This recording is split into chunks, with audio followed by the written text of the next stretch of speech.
اس سوال کا جواب شاید میں نہ دے پاؤں، اس کا اہل نہیں ہوں، کیونکہ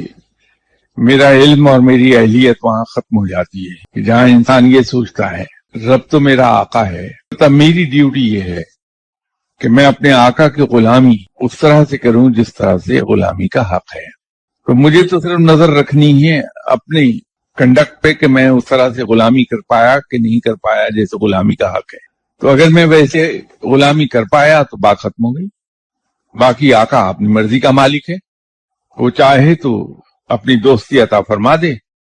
چاہے تو رد کر دے، وہ مالک ہے، اس کو نہیں پوچھا جا سکتا۔ تو میرا علم تو یہ کہتا ہے، اس لیے جب کسی شخص کی اس پہ نظر ہی نہیں ہے کہ رب نے مجھے دوست بنایا کہ نہیں بنایا، اور اگر بنایا تو اس کا کیا ثبوت اس نے مجھے دیا، تو میں کیا بتاؤں گا کہ کیا نشانی ہے بھائی، تو کوئی بڑا آدمی آپ کو بتا پائے گا۔